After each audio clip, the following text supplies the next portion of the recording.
मुख्यमंत्री भजनलाल शर्मा आज दिल्ली के दौरे पर रहे, जहां पर उन्होंने कई चीजों को लेकर के बात रखी है। इस दौरान भारतीय जनता पार्टी के प्रत्याशी के पक्ष में उन्होंने मतदान करने की अपील की है। क्या कहा है, जरा सुनाते हैं आपको।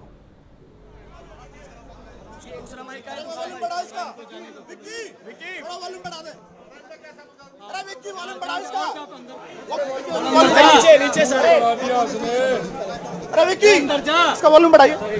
बढ़ा दिया। लेकिन शांत हो जाएंगे तो आवाज आ जाएगी। मेरी आवाज बहुत है वैसे। अरे आप शांत हो जाएंगे तो मेरी आवाज भी वहां तक पहुंच जाएगी। भारत माता की।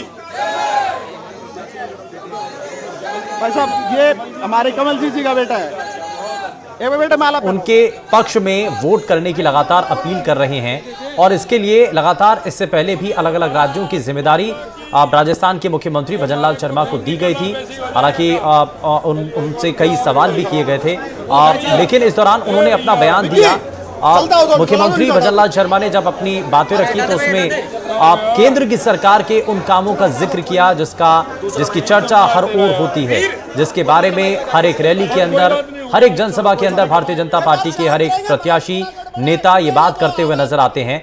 और ऐसी ही बात जो है दिल्ली के इस चुनाव के अंदर भी देखी गई, जहां पर मुख्यमंत्री भजनलाल शर्मा ने अपनी बात रखी, बयान दिया। क्या कहा, जरा आपको वो भी दिखाते हैं। बोल बंसी वाले की जय, बोल राधा रानी की जय, बोल परशुराम भगवान की जय, बोल हनुमान जी महाराज की जय। आज के इस कार्यक्रम में, जिसमें हमारी लोक लाडली प्रत्याशी श्रीमती कमलजीत सिंह शेरावत जी के इस चुनावी सभा में और रोड शो में पार्टी के जिला अध्यक्ष रमेश सोखरबंदा जी, सीसी निगम पार्षद शशि यादव जी, मंडल के अध्यक्ष नरेंद्र सिंह जी, महामंत्री सुनील कुमार जी, महामंत्री हरीश भारद्वाज जी, हमारे राजस्थान से जो प्रवासी लगे हेमंत लांबा जी, अनमोल जी, एवं मेरे सभी पूजा योग बुजुर्गों, नौजवान दोस्तों और मेरी माता और बहनों, सबसे पहले तो मैं आप सभी का वंदन करता हूं, अभिनंदन करता हूं, आप सभी को नमन करता हूं कि आप इतनी बड़ी संख्या में इस मंदिर प्रांगण में आप सभी पधारे हैं। मित्रों, मैं आपसे निवेदन करना चाहता हूं, यह चुनाव बहुत महत्वपूर्ण चुनाव है। यह चुनाव एक ऐसा चुनाव है, एक तरफ वो लोग हैं जो इस देश को भ्रष्टाचार और बर्बाद और तुष्टीकरण में लेकर के डूब रहे हैं, एक तरफ वो लोग हैं जो इस देश को बढ़ाने के लिए, इस देश को विकसित करने के लिए, इस गरीब कल्याण की योजनाओं को ठीक प्रकार से लागू करने के लिए और इस देश को दुनिया में सिरमौर बनाने वाले लोग हैं एक तरफ, और एक तरफ वो भ्रष्टाचारी लोग हैं। मैं आपसे इतना ही निवेदन करना चाहता हूं, आपसे निवेदन करना चाहता हूं। आपने 2014 के बाद का परिवर्तन देखा होगा, जिस तरह से 2014 के बाद देश के यशस्वी प्रधानमंत्री नरेंद्र मोदी जी के नेतृत्व में परिवर्तन हुआ है। और एक आपने ये भी देखा होगा, अन्ना हजारे के साथ भ्रष्टाचार मिटाने के लिए आए थे और वो भ्रष्टाचार में आखंड डूब गए हैं। आपने देखा होगा जिस तरह से केजरीवाल जी भ्रष्टाचार में आखंड डूब गए हैं, और एक तरफ वो लोग हैं तो इस देश पर 70 साल से राज कर रहे हैं, लेकिन 70 साल में उन्होंने इस देश को सिवाय आतंकवाद के, नक्सलवाद के, तुष्टीकरण के और किसान और गरीब को आत्महत्या करने के लिए मजबूर करने वाली इस कांग्रेस ने इस देश को आतंकवाद, भ्रष्टाचार दिया है। मैं आपसे इतना ही कहना चाहता हूं, आने वाला समय आपका है।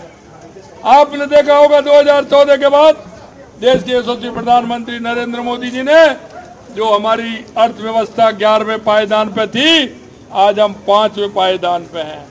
2 साल बाद हम 3रे पायदान पर होंगे और उसके बाद इसके बाद दुनिया में हम पहले नंबर के होंगे। 2014 के बाद देश के यशस्वी प्रधानमंत्री नरेंद्र मोदी जी ने, क्या हमारे गरीब कल्याण की योजनाएं हो, या हमारे विकास की योजनाएं हो, या सीमाओं की सुरक्षा हो, या दुनिया में बढ़ता हुआ भारत का गौरव हो, इन सारे विषयों को लेकर के उन्होंने काम किया है। मैं आपसे इतना ही कहना चाहता हूँ, आपके पड़ोसी मिलने वाले जो भी कोई हो, 25 तारीख को आपके यहाँ वोट है। आपको सभी को बताना है, कमल के निशान, कमल के फूल के आगे जो बटन है उसको दबाना है, और ज्यादा से ज्यादा वोटों से हमारी कमलजीत सिंह शेरावत जी को ज्यादा से ज्यादा वोटों से आपको जिताना है। मैं आपसे निवेदन करने के लिए आया हूँ, आपके बीच में निवेदन करने के लिए आया हूँ। ये एक एक वोट, आपका एक एक वोट, ये सीधा सीधा मोदी जी को जाने वाला है, और इस राष्ट्र को मजबूत करने वाला है, राष्ट्र को मजबूत करने वाला है। इसलिए मैं आपसे कहना चाहता हूँ, 4 तारीख को, 4 जून को जब रिजल्ट आएगा, भारतीय जनता पार्टी 400 पार जाएगी, और देश के यशस्वी प्रधानमंत्री नरेंद्र मोदी जी तीसरी बार प्रधानमंत्री बनेंगे।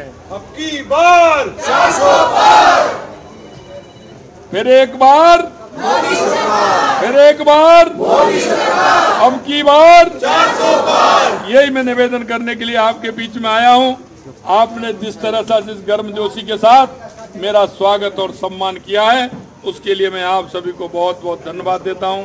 कल की अपील कर दो मोदी जी की, और कल माननीय प्रधानमंत्री जी की सभा है, उसमें ज्यादा से ज्यादा आप सभी को जाना है और उसमें भाग लेना है, ये मैं आपसे निवेदन करना चाहता हूँ। मुझे पता है इस गांव के बारे में, इस क्षेत्र के बारे में मैंने जानकारी ली, मुझे पता है आप सभी लोग राष्ट्रवाद के पीछे जुड़ने वाले हैं, राष्ट्रीय भावना से जुड़ने वाले हैं, इसलिए देश को आगे बढ़ाने वाले, गरीब कल्याण की योजनाओं को